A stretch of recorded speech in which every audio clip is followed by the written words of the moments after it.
Hi, and welcome. Sorry, so late. Afternoon to everybody.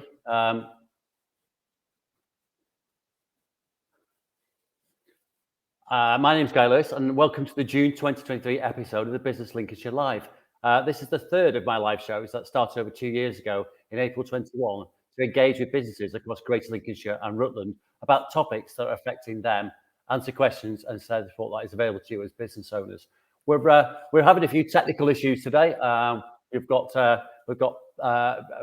basically people who can't hear each other, so we're going to try our best to to uh, to carry on with this through various means of technology, including telephones, etc. Today we're talking about the agriculture and horticulture sector. By the way, if you want to get involved and engage with us, send in message live. The best way to do that is through the event chat on the LinkedIn event. So I say today, this was show we're talking about agriculture and horticulture sectors in Greater Lincolnshire and Rutland. And I'm pleased to say that we've got a very knowledgeable expert, even though he cannot hear me at the moment, who's about to join us and share information on the programme. We'll be joined both by Paul Ward, the sector specialist for agriculture and horticulture for the Business Lincolnshire programme, and he's also, by the way, director of Bees and Trees. But we'll also be joined with a guest by Amy from the Lincolnshire Regional Network Support Programme, and I talked to her a couple of weeks ago, and we'll be playing a video of that. So I want to introduce Paul. Hopefully Paul's now joining us and he can hear me through other means. Yep. But welcome, Paul. Just tell me a little bit about yourself first. That'd be great. Right. Well, I graduated in 1987 with a degree in horticulture, i.e. agronomy. And since then, I've worked for ADAS for a few years, went to work for a company called Lingarden back in 1990. And from there, I've had an agronomic background in the UK, but also in more recent years did a lot of traveling overseas doing technical roles and working with retailers, growers, etc.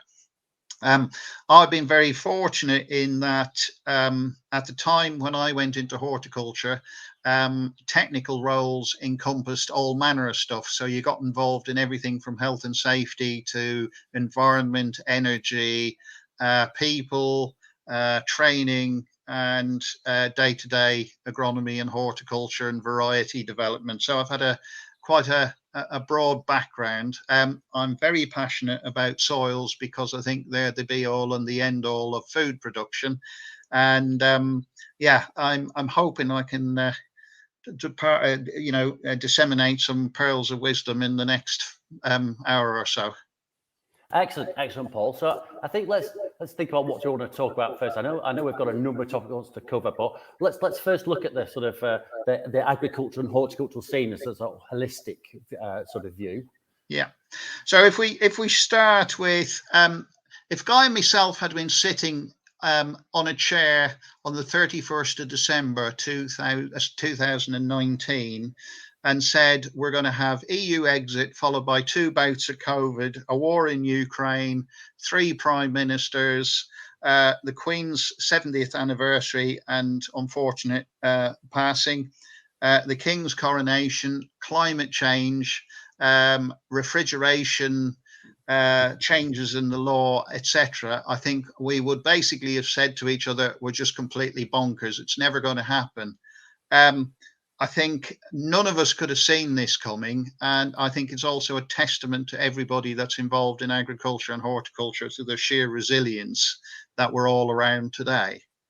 And it's for that reason that we're really having this discussion. You know, what's happened, how is it fared out, and what's the future hold?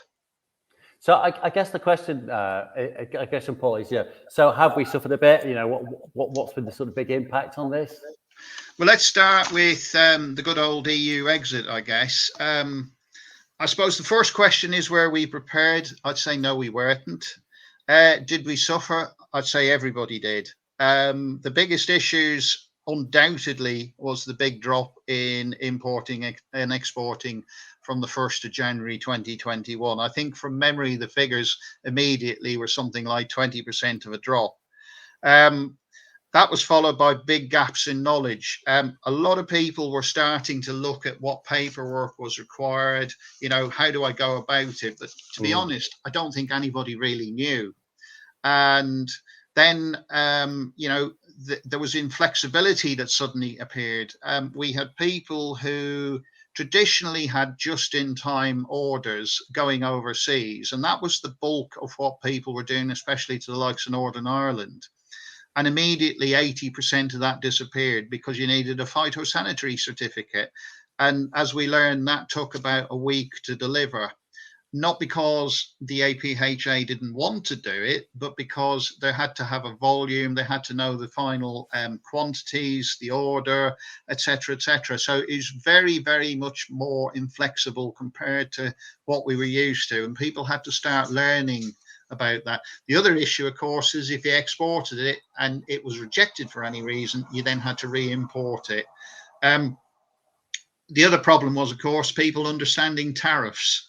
And in the past, we probably were a bit loose about the Incoterms and, who owns what and how we were going to trade. With the EU exit, of course, that all changed. You had to have the real definition of who was responsible for what and what you were doing. The massive amount of paperwork led to the government having to change the dates as well for when things were taking place. So this was another big issue, and trying to understand tariffs. And we had a system in the UK. There was another EU system, and the biggest challenge, I think, was just getting customs codes correct. If you were a dried fruit producer and you accidentally had your customs code set as whole fruit, you needed a phyto. We saw instances where dried goods were being asked for phytos, but they actually didn't need it. The other thing too was the interpretation that many of the European markets had, and particularly the French. And what was happening was they had an interpretation of what the rules were. So when you got there, you found, oh, we need another bit of paper. Is this getting any easier, Paul? Is this now? It is. I think there's generally an improvement in things, and I think the thing we have to do is we have to look at it in terms of what was the overall impact. And if we look at the sort of sales, let's look at meat, for example. There was 60,000 tons of carcass weight exported in 2021. That went up to 120,000 tons in 22. Pig meat exports increased by 28% rather in 2022. And that was about 85% of the pork going into Europe.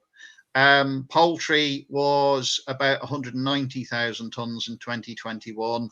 That was only 150,000. So there was some winners and some losers, but all in all, it was a general positive impact that people perhaps didn't realize.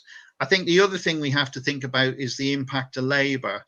Now, traditionally in the UK, it was Polish, Portuguese, Romanian, Bulgarian, Lithuanian, and Latvian. With the EU exit, of course, a lot of these people were worried what their status and position would be long term. They wanted to have families, or they had families, and they weren't sure where they'd be sitting. So with COVID and so forth, a lot of people just decided to exit. And of course, within that migration, there was a lot of lorry drivers.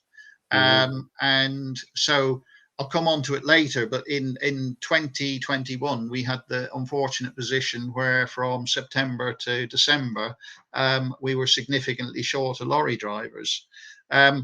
So the seasonal worker scheme was born out of that, and we started with about 2,500 people in 2019. That went up to 10,000 in 2020, and it's gone all the way to about 45 to 55,000 this year.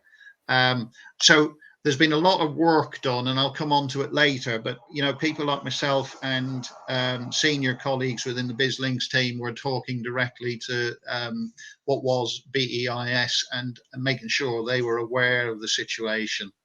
Okay. So apart from obviously that's EU, so Brexit. What other big events are we talking about that had an effect?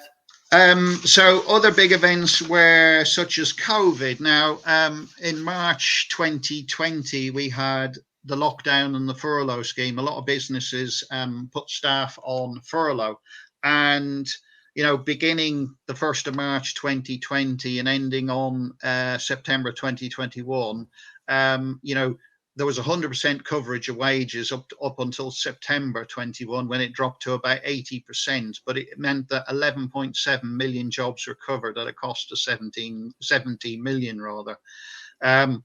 We had the lack of workers in the food, the catering, and several other jobs like hospitality. And we had the Pick for Britain scheme, and we looked for about 70,000 workers. We actually got 5 to 11% of that. Then on top of that, you had the avian flu. There was about 288 cases of H5N1 in England. And that started in October 2021. And then several instances of, official tuberculosis-free status being dropped from 11 in 2011 to 16 in 2022. As mentioned earlier, then COVID and the whole haulage situation from May to December. And, thank God the COVID officially ended on the 5th of May this year. So far to the 15th of June, unfortunately, it's been responsible for 227,618 deaths. So, massive figures. Okay, Paul, can I I've got a question actually. I've got a question that's come up online from LinkedIn. So just to reiterate, if you're watching this, just drop us a note in the comments and we'll try and get it through. This is from, I think it's Callum Stewart. I don't know if you mentioned about deadweight prices and things.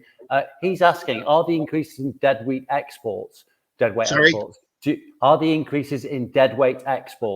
due to the unavailability to many people of milk production? So I think this is the figures I'm quoting, Callum, are basically EU figures, and a lot of it is to do with the fact that there was a lack of availability. If you think in the last 2 years, there has been a decline in production in Europe, and that's mainly because of the fact that it's been so dry and they are in a drought position. Now, if you look this year, they were in a severe drought earlier, I think in April, May time. And then all of a sudden they've had a massive deluge. So they've gone from one extreme to the other, but there is still, I believe, relatively an opportunity for exports. And, the figures are up, as Callum says, and it's quite rightly that it's because the value of the product has gone up. But I've noted lately that even the Irish Republic is now saying that there's a shortage of vegetables. So again, if there's an opportunity, just keep looking, because the climate change is having, a significant impact on what's available and where it is. And, just to take that point a bit further, I get involved in imported products, and this year we've seen as diverse as severe droughts in Kenya, earlier in December, January time, followed on by flooding. You've had problems with BRICS levels and size of melons coming out of Honduras. Is Egypt on the North African coast, where they produce a lot of tropical veg. They've had issues where nighttime temperatures have been as low as 4 degrees and daytime only in the low teens. So, this is not something that's happening kind of in isolation, and out of sort of chaos is where some of the opportunities unfortunately arise. Brilliant. Okay. So I tried to bump into that, Paul, and just go off of it, but I think it was great to get back to somebody. So go back to big events. We sort of the EU Brexit, with the COVID. What else are we thinking? Well, we saw the war in Ukraine. Now, for anybody who's joining us from outside of the UK, the war in Ukraine actually started in 2014 with the occupation of former areas that the Russians used to occupy. And it was escalated on the 24th of February 2022. Now, the real issue is both Ukraine and Russia are key exporters of cereals and sunflower seeds, and between them, you're looking at Ukraine was originally exporting about 4.5 million tons of wheat, and that dropped to about 1.5 million between March and December in 2022. The EU relies on about 50% of its sunflower oil, for example, coming from Ukraine. And then, globally, it's about 45 to 55%. So all the big nations like China, all the African nations, all were getting significant amounts of grain and, sunflower oil from these countries. So it has had a massive impact on food availability. Adding to that, then you suddenly saw fertilizer prices going up. Now, the reason for that was, of course, fuel prices had gone up. And I can remember seeing that even a coaster oil ship going into the Black Sea was costing around about £10,000 a day just to be there because of the war in Ukraine. But we saw fuel prices going from 2018 at about £1.30 a litre all the way to the dizzy heights of over £2 in June 2022. At the minute, we're somewhere about 145 a litre. I mean, electricity prices went from about 8.58 per kilowatt hour, pence per kilowatt hour, up to around about 17.3 in June. So it doesn't sound like a huge increase when you talk in pence, but when you're talking about the huge, colossal amounts of money that people are spending and the kilowatt hours that they're using for cold stores and for dryers and so forth, you could be talking literally millions of pounds on the bottom line for the cost of electricity. Fortunately, things have improved. But it all depends on what happens over the coming months in terms of availability of fuel and so forth. So yeah, that's the other big thing, of course. We are starting to see them to drop, though, aren't we? We are trying to see things like fuel prices come down, significantly. The sort of at the pump, and therefore the red diesel as well. That they're all sort of getting more back down to a normal level, aren't they? Sorry. Are they getting down to a more normal level?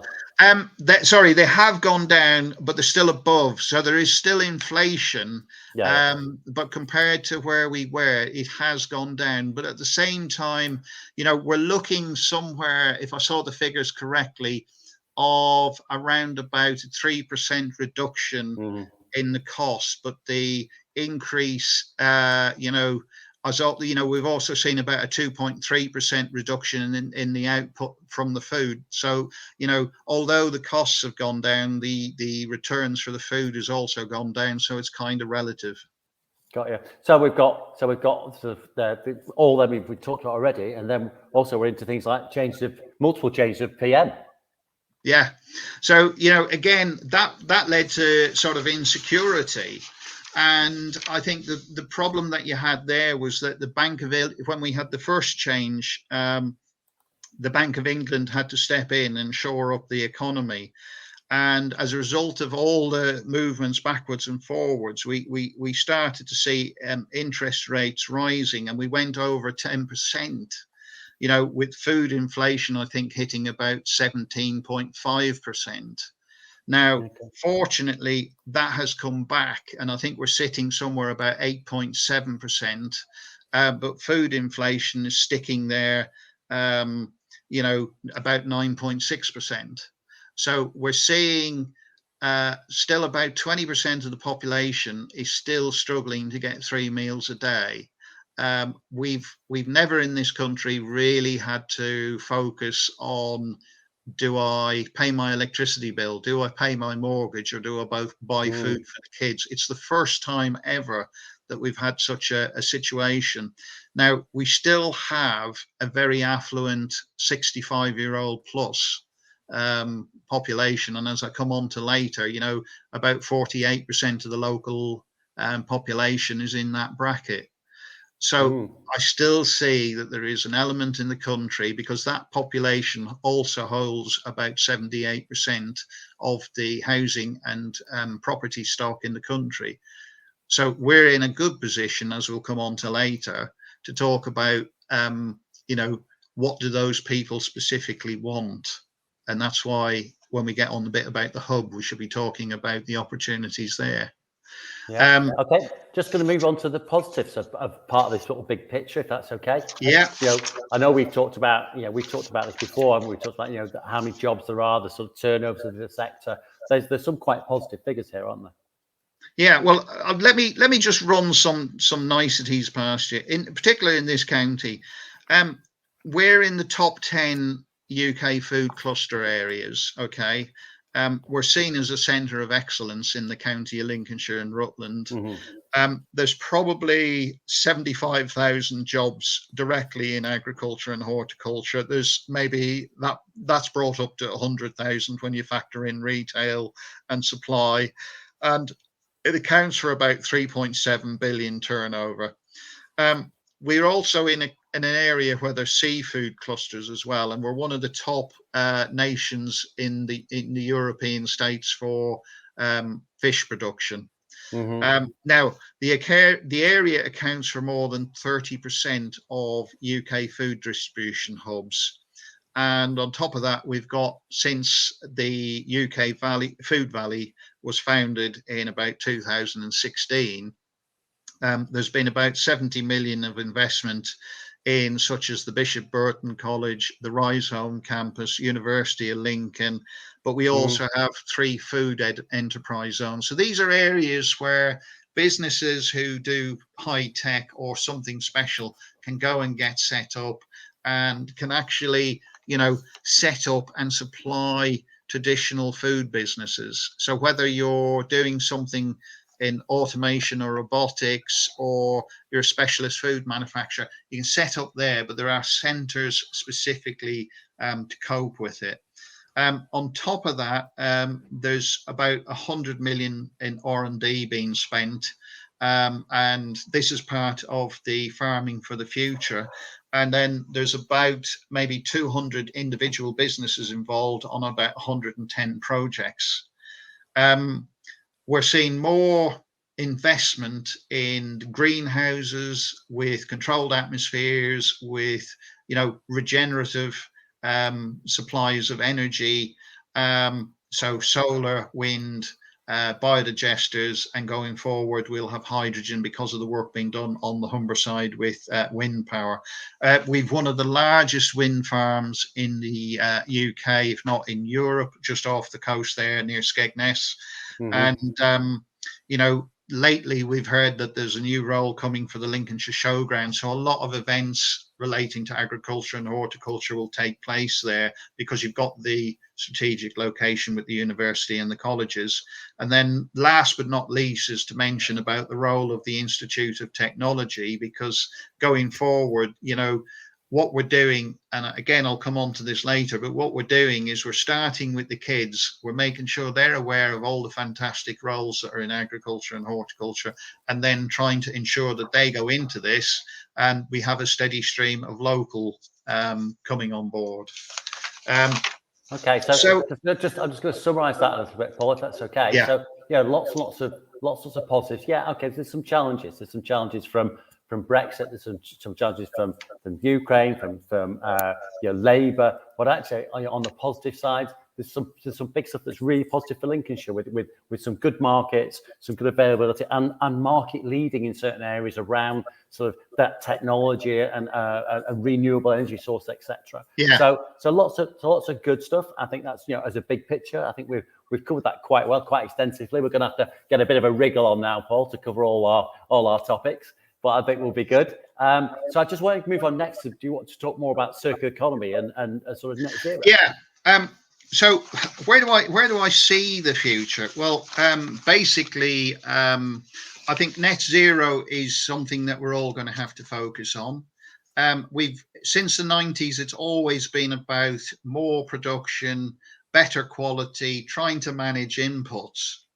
But with climate change, what I see is a more circular approach, we'll have renewable energy supplying us. What we'll end up effectively is we're going to have to take more care of our soils. I've seen some startling figures, and about 61% of pollution in UK rivers is down to nitrogen from farmers, and about, I think it's 51% from phosphates. 10% of all aerial pollution is due to ammonia from agriculture worldwide. They're startling figures. But then when you start to look at what we're doing by using bag fertilizer, as I call it, we're actually denuding the soils of organic matter. So more and more, what we're going to have to do is use more cover crops, rely more on mixed species of wheats, and that will start, I believe, with the smaller size farmers who perhaps have the greater flexibility to do it. But we'll also start to see more mixed farming as well.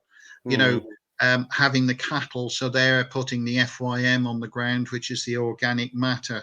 We'll even start to see such as the likes of agroforestry. So one of the things I talk about when we talk about the hub is going to be the fact that we'll be producing intensive fruit crops like apples and pears, for example, in the middle of a wheat field. So you'll have rows of intensive production in amongst normal wheat, beans, peas, whatever. And what you're actually doing is you're encouraging tree crops to put the roots down to actually create the micro environment where the good guys can move out into the wheat crop, and gradually you'll start to see, as we did when we started to do stuff in places like Mexico, South Africa, Israel, etc., a much more diverse world where we're using less pesticides, and the inputs that we don't use, or the crops that we don't use, suddenly get made into other things, such as corn husk getting made into plastic, for example. It sounds amazing, but in all of this, what we're going to see is a massive cost reduction because we're not using the same amount of inputs. It sounds amazing, but actually it is where it's going now. It's not going to be without funding, and the basic payment scheme, I think, is about 2.4 billion, and what we're going to see is that decreasing to zero by 2027, I think it is. And then we'll see more reliance on such as the Sustainable Farming Initiative, the Countryside Stewardship, and ELMS. And I think in August 2023, for example, there's another 23 schemes coming out under that.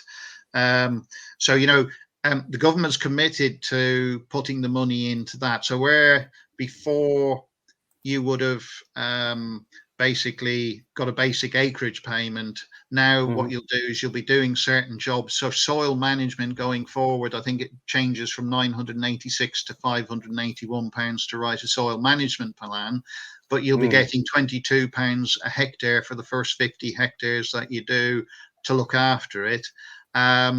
And you're not restricted by, I'm in an SFI, so I can't go for ELMS. If you're in one scheme, you can take on other scheme ideas and start to evolve what you do. But all of this goes towards your manufacture 2030, which is what your retailers are all looking for anyway. So it is, it's a different way of looking at it. Now, there's obviously the big funding, and some of the funding is between £500,000 and £1 million. It's not for everybody, but you have to be collaborative as well.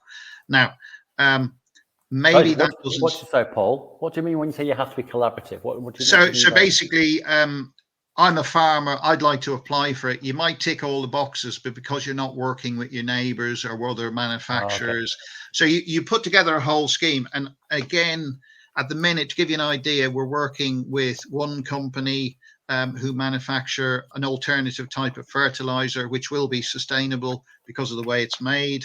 And what we're doing is we're trying to involve local farmers on different soil types, different crop areas, but also involving technological companies.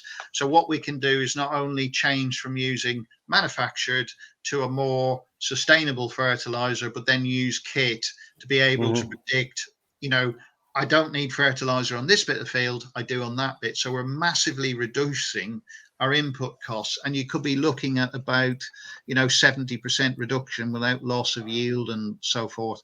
It's a massive step change, but I think eventually it's where agriculture will go. And instead of a linear process, I put an input in and at the end I've got something to sell. What will happen is we'll have this circular effect where you make a crop, some of that goes back to be reused, some of the inputs go back around, and we're all the time adding to the soil.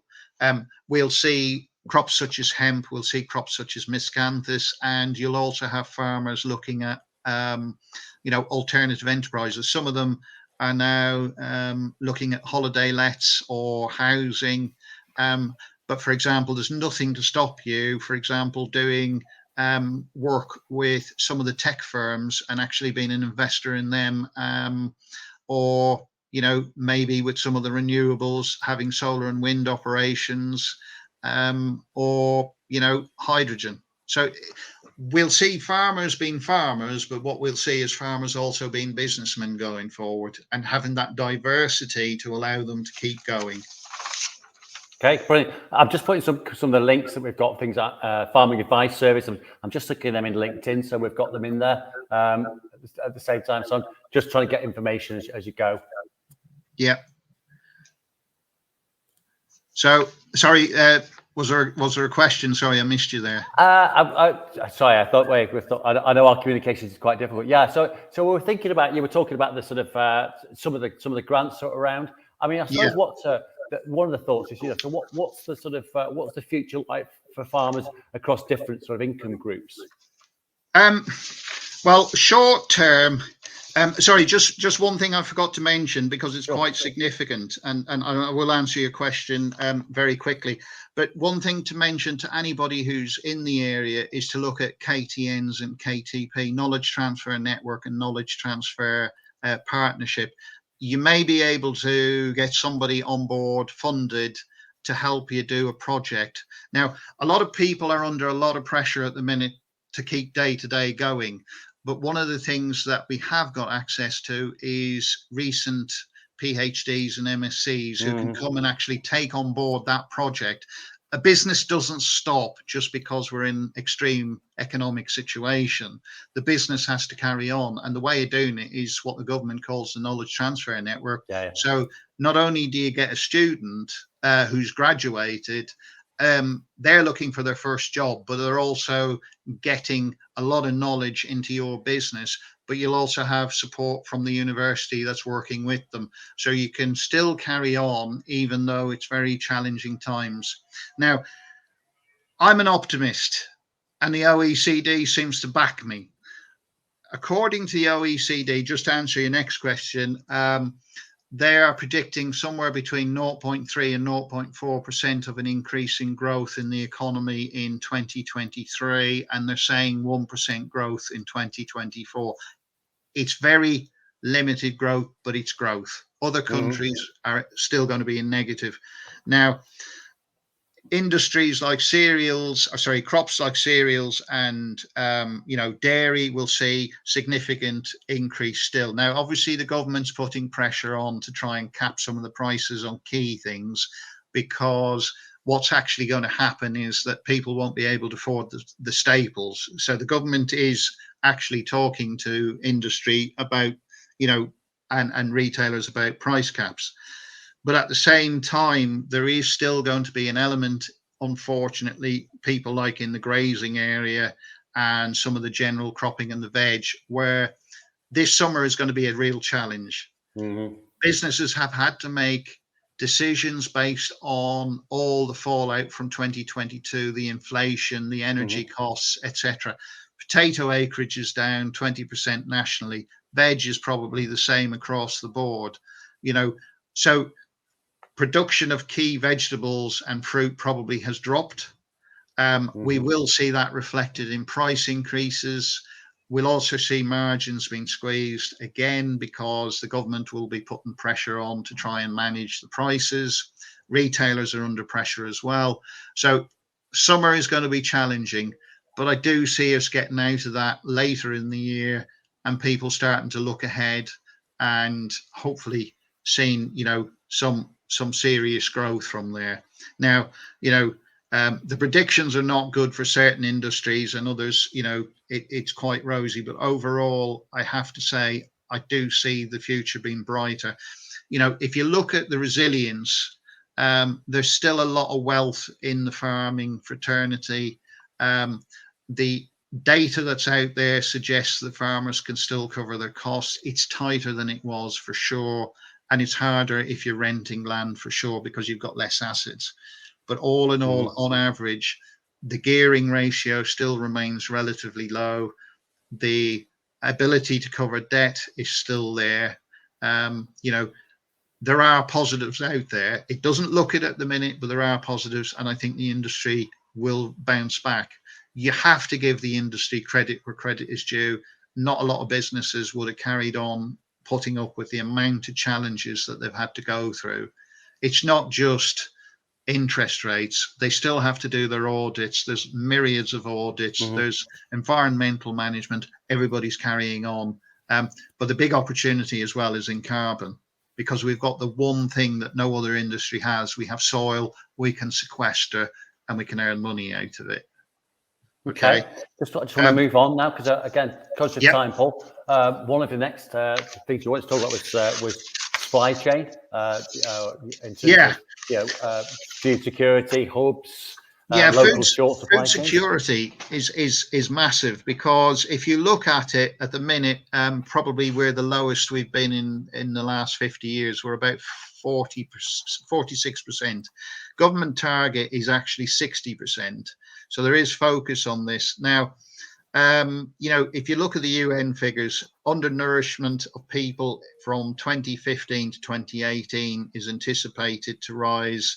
And compared to those sort of dates, we're looking at by 2030 about 840 million people worldwide undernourished.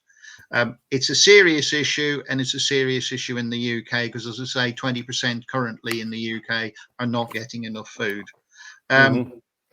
Now, we're also seeing climate change, and UN predictions are in the 50-year period, we're going to see a 4.4 degree Celsius rise. We're already seeing the impacts of that. As I mentioned before, we used to have a linear supply chain. We'll go more circular, but where are the opportunities coming? Well, we've got about 48% of the population retired. They've got disposable income. You look at things, what we import. We import apples and pears from all over the world, and we're importing somewhere last year of about 322,000 tons.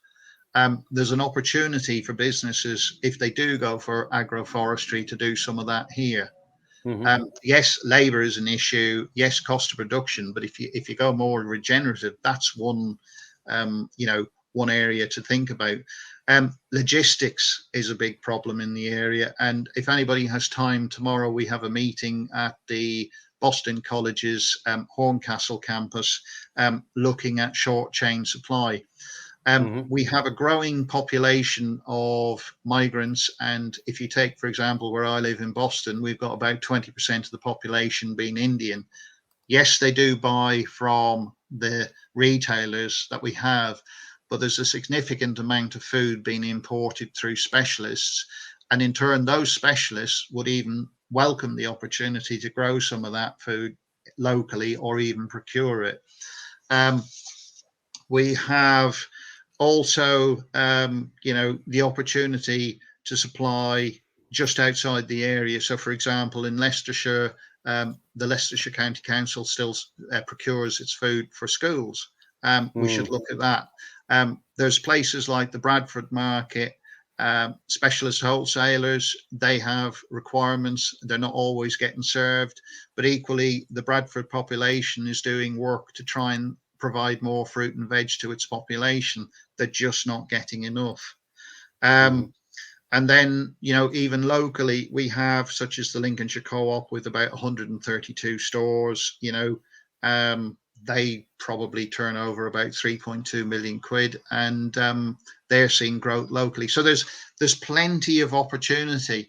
And as I mentioned before, with the war in Ukraine, why can't we turn some of the oilseed rape that we grow into cold press oil and export it? Yeah. The price for rape's going down. So let's look at that. And then nationally, if you take the farm shop outlet, that's worth about 1.4 billion. If I was a farmer, I'd definitely have a bit of that. You see a lot of activity going on, especially at weekends. They're always busy. If you look at what they're selling, it's a lot of food goods, but what about the produce? What about the fruit? There's opportunities. And then we should be learning from the experiences of what the Cornish and the people in Devon have done with their Yeah. hubs, Yeah. and trying to get more local to local, short chain. We know from a survey that we've done with Lorick, for example, that there's a significant amount of people who would have bought local goods if they knew it was local and if they knew where to get it. Okay. Okay.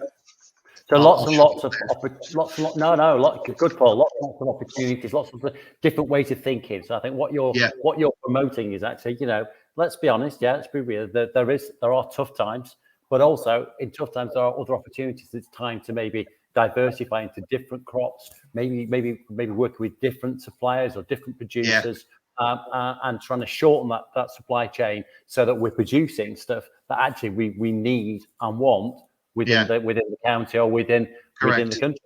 Okay, Correct. no, sounds good. And makes some sense. And I think finally, Paul, just one of the other topics you want to talk about was the sort of the people, health and well-being, and importance within agriculture and horticulture. Yeah, I mean, the one common thing in agriculture and horticulture is people. One of the biggest issues we have locally is the age, and I'd say most of the farmers are above 55, and we even have people going into their 80s. Very resilient, they still want to do it, and hats off to them. There's a lot of businesses where there's few family members taking over. So what the government's trying to do is encourage new entrants. If there's anybody out there and wants to start farming in the UK, basically there are opportunities. And in 2022, the government was helping, with helping new entrants into farming. Now let's just look at some of the issues. If we look at the labour, so what we're doing is we've had the seasonal worker scheme, which started in 2019 with 2,500 workers. It went all the way up to about 45,000 in 2021, and this year it's probably going to be 55,000.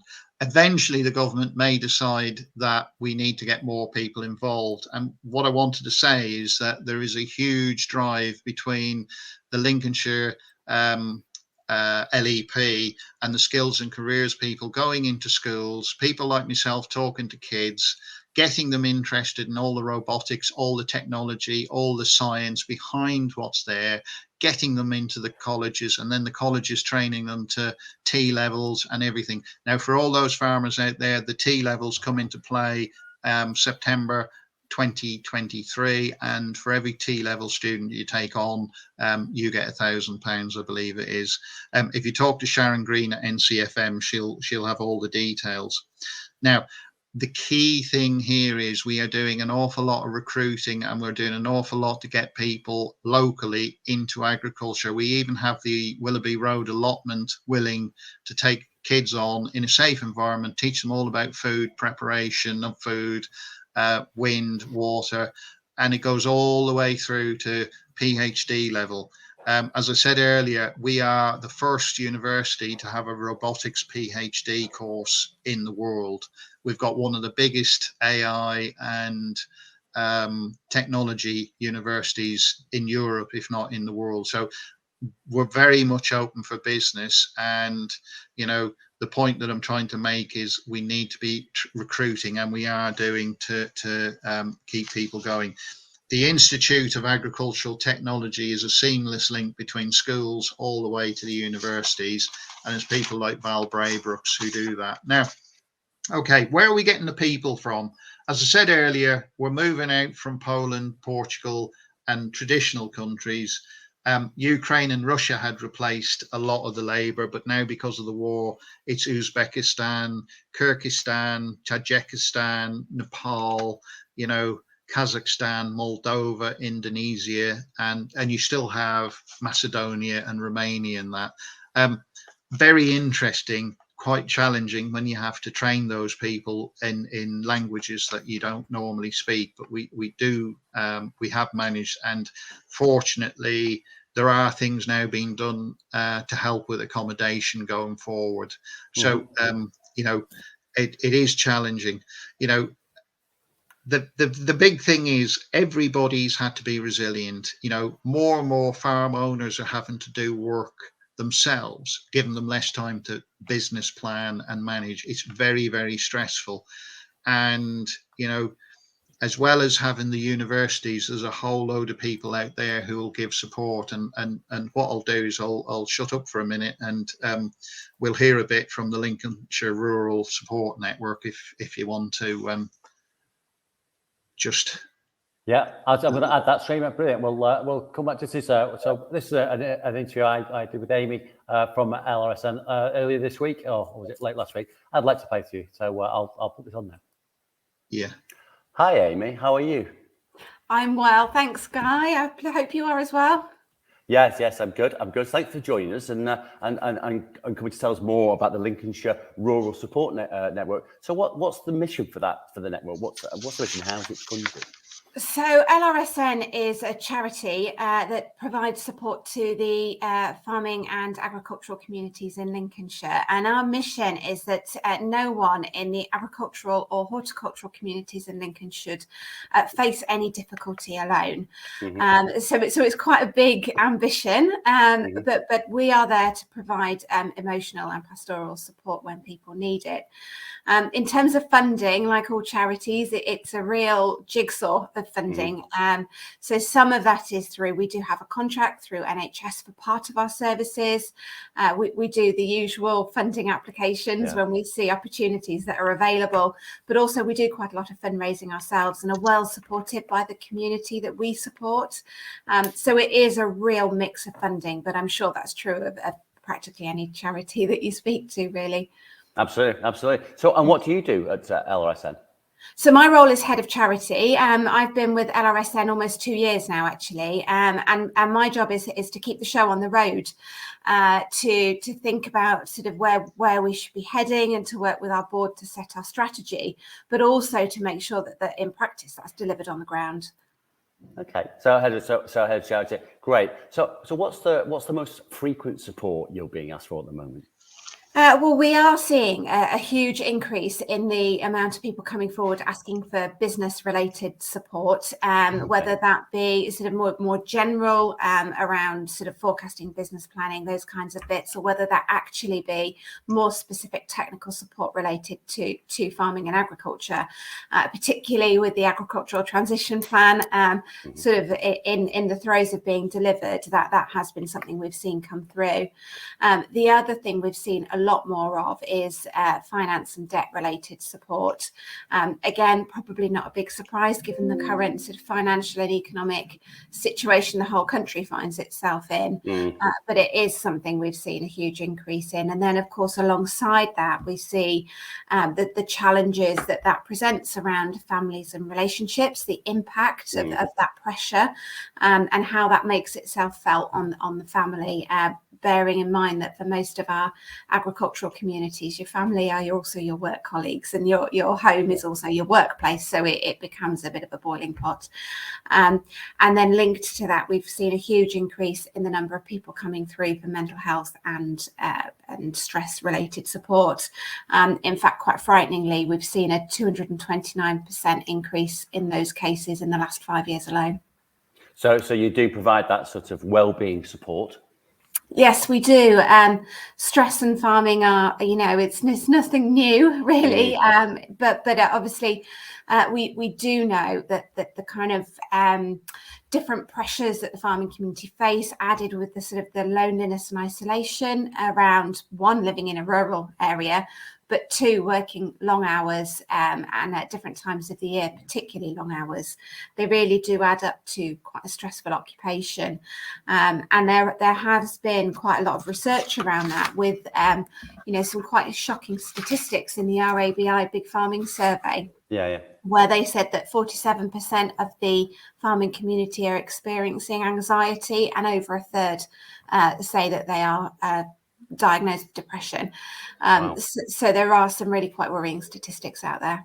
Yeah, and you provide help for that, so that's really good. So we're talking about sort of the well-being. So is there a sort of physical health support as well?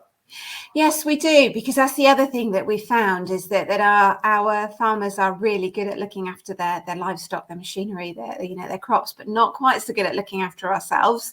And so we have some registered nurses who work with us, and they deliver health screening checks at Louth Market, Spalding Auction, and more recently Melton Mowbray Market, where they deliver a fortnightly clinic. And then the other picture you'll see on the screen there is our health hut, which is a new addition to our team.